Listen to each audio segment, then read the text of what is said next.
In this video, you will learn the rules of debit and credit, left versus right, when and how to use them. First, let us recall the definition of an account. An account is a storage unit that stores similar items or transactions. Examples of accounts are cash, accounts receivable, office equipment, accounts payable, service income, rent expense, and so on. Let's take cash for instance. The cash account stores all transactions that involve cash. For example, cash receipts and cash disbursements. Second, let us define debit and credit. Debit means left and credit means right. Do not associate any of them with plus or minus yet. Debit simply means left and credit means right. That's just it. Debit is abbreviated as D, R, and credit CR. And third, we define what we call normal balance. Each account has a debit and a credit side. You could picture that as a big letter T, hence the term T account. Again, debit is on the left side and credit on the right. Normal balance is the side where the balance of the account is normally found. Asset accounts normally have debit balances, while liabilities and capital normally have credit balances. Income has a normal credit balance since it increases capital.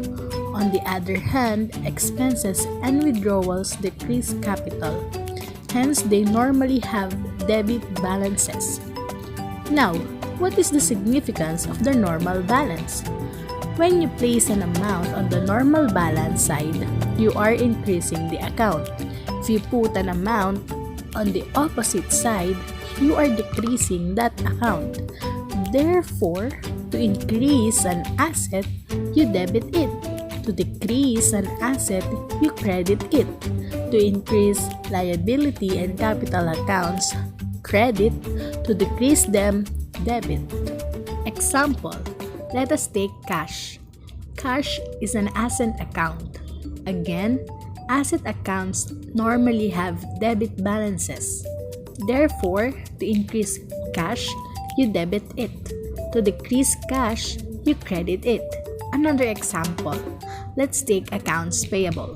It is a liability account. Liability accounts normally have credit balances. Thus, if you want to increase accounts payable, you credit it. If you want to decrease accounts payable, you debit it.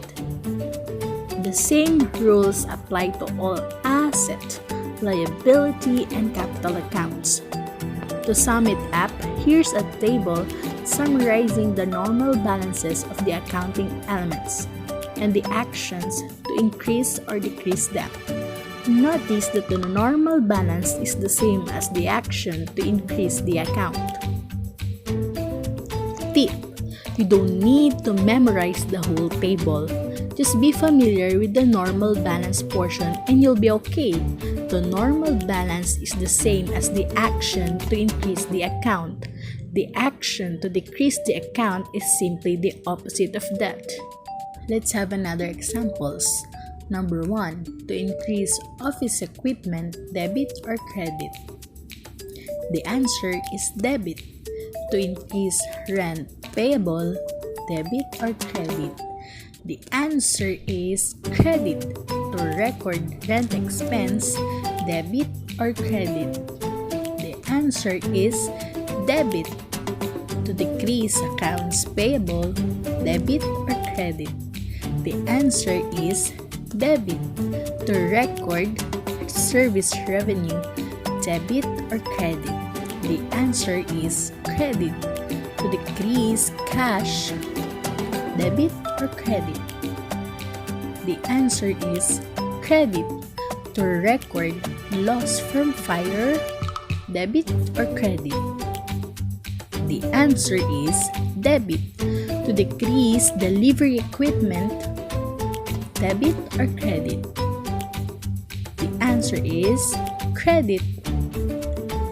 Last, to increase accumulated depreciation, debit or credit. So, how do you increase accumulated depreciation?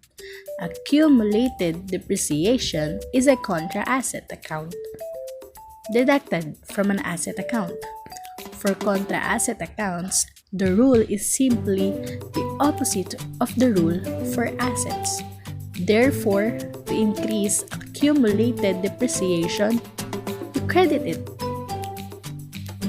We will apply these rules and practice some more when we get to the actual recording process.